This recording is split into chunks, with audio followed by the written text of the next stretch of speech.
was calling to see if I could speak to Mayor Rachel Ruelas. They told me she wasn't there. Is she not coming into the office at all today? They told me they'd pass on a message. There is no quorum to go forward with this meeting, and that this was a very expensive meeting tonight. So with that, we will adjourn this meeting at 6:32. Let's talk about a mayor who's been making headlines for all the wrong reasons. Rachel Ruelas from Mabton, Washington, a small town that's currently caught in what can only be described as political chaos. If you thought small town politics were dull, this story will make you reconsider. Between a police department collapse, missing budgets, personal brawls, and a recall effort, it's like watching a drama unfold in real time. And if that wasn't enough, there's even an alleged fake robbery scheme thrown in for good measure. Some are even comparing her to another controversial mayor, Tiffany Henyard from Dolton, Illinois. But is that a fair comparison? Let's dive into the mess and find out. The year with over $1.2 million in the bank. But according to the proposed budget amendment, they're actually ending the year with under $1 million. Rachel Ruelas became mayor of Mabton in 2021, but it wasn't through a traditional election campaign. She won through a write-in vote, which might sound like a feel-good underdog story until you realize how things have played out since.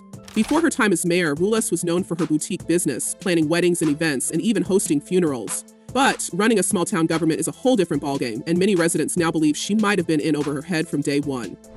Last year, Mabton City Council failed to pass a budget by the end of the year, and they spent 11 months of the year spending money without a plan. Let's start with the police department, or rather, the lack of one. Over the past several months, Mabton's police force has dwindled down to a single officer. Yes, you heard that right. One person was left to police the entire town. Well, until he quit too. Officer Ryan Sullivan handed in his resignation after an incident with the mayor herself. According to reports, Ruelas showed up at the police department with a locksmith, demanding unsupervised access to the building. Sullivan, understandably concerned about security protocols, refused her request. His resignation letter followed shortly after, and with that, Mabton was left with no local police force. Former police chief Eduardo Garcia also retired earlier than planned, citing similar frustrations with the mayor's behavior. It's not every day you see an entire police department essentially walk out, but in Mabton, it seems to have become par for the course. That you're not fit for this job. What you need to do is you need to step down. The sooner the better, because this has gotten way, way out of hand. The collapse of the police department didn't just leave residents feeling unsafe. It also raised serious questions about how the town would handle emergencies. Without local officers, Mabton has had to rely on neighboring towns for assistance, but that comes with its own set of challenges. Response times have increased dramatically, leaving residents to fend for themselves in situations where every second counts. One resident, who asked to remain anonymous, shared their frustration. If someone breaks into my house, what am I supposed to do? Call a department that doesn't exist? The lack of police presence has turned daily life into a gamble, adding to the growing chorus of discontent against Ruelas. My grandparents were assaulted, and I believe that the cops should have came onto duty and taken the report first. The mayor's critics argue that this is yet another example of her mismanagement and inability to prioritize the town's needs. While supporters of Ruelas claim the police resignations were politically motivated, others point out that the issues with the department predate the recall efforts. The situation has become so dire that some residents have even suggested dissolving the town's police force entirely and contracting law enforcement services to Yakima County. However, that would come with an increased financial burden, something the cash-strapped town can hardly afford right now. Ruelas, for her part, has remained largely silent on the specifics of the police issue, offering vague assurances that everything will be handled. But for many residents, those words ring hollow. At a recent town hall meeting, one frustrated attendee stood up and shouted, "Handled when? After something terrible happens?" The tension in the room was palpable, with several attendees accusing the mayor of being disconnected from the reality on the ground. The absence of clear communication has only fueled rumors and speculation, further eroding trust in her leadership. To follow up if sheriffs are being dispatched, being that Mabton didn't have any cops on duty. Meanwhile, local businesses have also started to feel the effects of the police department's collapse. Store owners have reported an uptick in thefts, with one business owner noting that shoplifting has become a near daily occurrence. People know there's no one to call, the owner said. It's like the Wild West out here. For a small town already struggling economically, the lack of security is yet another blow. Residents worry that if the situation isn't resolved soon, it could lead to an exodus of businesses and families, leaving Mabton with an even bleaker future. She's a narcissist. She's mentally ill. She really belongs in a locked room. Yeah, you do, Rachel. Now, you'd think losing the police department would be enough of a scandal on its own, but this is just the beginning. One of the biggest issues hanging over Ruelas' administration is the budget, or rather, the lack of one. State law requires cities to operate with an approved budget, but Mabton has been running without one for 2 years. That's right, 2 whole years. This has left the city council and the public completely in the dark about how much money is coming in or going. At one council meeting, when asked about the budget, Ruelas reportedly admitted she didn't have one ready, blaming her staff for the delay. Residents have pointed out that city revenue has plummeted in recent years with no clear explanation as to why. For example, revenue from utility taxes dropped from over $40,000 to just $8,000, an 80% decrease. Where's the money going? That's the million-dollar question, and so far, no one has answers. I do want to thank Councilwoman Diana for showing up, Councilwoman Vera showing up, our attorney, and our chief of police. But wait, it gets better, or worse, depending on your perspective. The city council finally had enough and decided to initiate a recall effort against Ruelas, accusing her of gross incompetence. Among the allegations, failing to provide a budget, promoting her personal business on the city's website, and questionable hiring practices.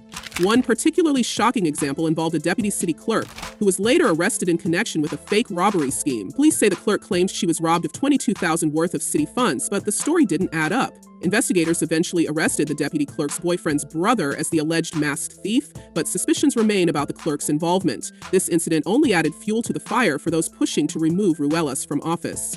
Speaking of fires, let's talk about the brawl. Yes, there was an actual physical altercation involving the mayor, her family, and a resident who had filed one of the recall petitions against her. According to reports, the fight broke out at a local restaurant and spilled into the parking lot, leaving one man with injuries serious enough to require a hospital visit. Video footage shows the chaos unfolding, with shouting, shoving, and even allegations of someone brandishing a crowbar. The loud noise cut them off, and Mr. Thornton yelled at one woman because he couldn't cross the street. Both parties have since filed restraining orders against each other, and the incident has only deepened the divide in Mabton's already fractured community. Well, the crisis in Mabton has reached a breaking point last week as residents expressed frustration over poor leadership, an empty police department, and an unresolved 2025 budget. At this point, you might be wondering how Ruelas has responded to all of this. Well, she's fighting the recall effort tooth and nail, appealing the court's decision to move forward with a petition. A judge ruled that 2 of the charges, using city resources to promote her personal business and failing to adopt a budget, were sufficient grounds for a recall. But Ruelas isn't backing down, taking her case all the way to the Washington State Supreme Court. In the meantime, the city council is scrambling to restore some semblance of order, even threatening legal action to force the mayor to comply with budgeting laws.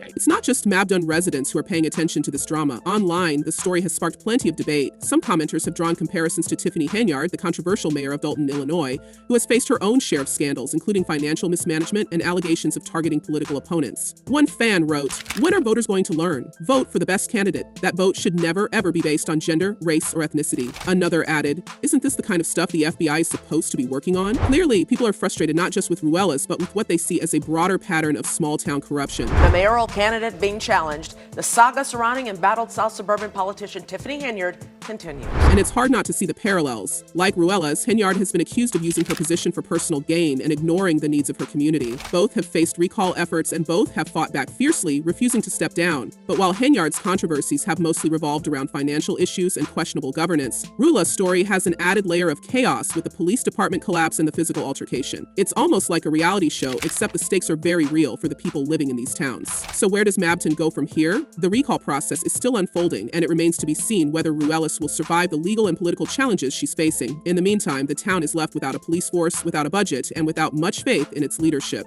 Residents have been vocal about their frustrations, attending council meetings and demanding answers, but so far, those answers have been hard to come by. What's clear is that this story isn't over. Whether Ruelas steps down, is removed through a recall, or continues to fight her critics, Mabton will be dealing with the fallout for years to come. And as for Ruelas herself, she remains defiant, insisting that she's done nothing wrong and blaming her troubles on a hostile city council. It's a classic case of he said, she said, but with so much at stake, the people of Mabton are the ones caught in the crossfire. So, what do you think about the situation? Should small towns like Mabton have stricter oversight to prevent this kind of chaos? And do you think Ruelas is being unfairly targeted, or is she truly unfit to lead? Let us know your thoughts in the comments, and as always, stay tuned for more updates on this unfolding drama.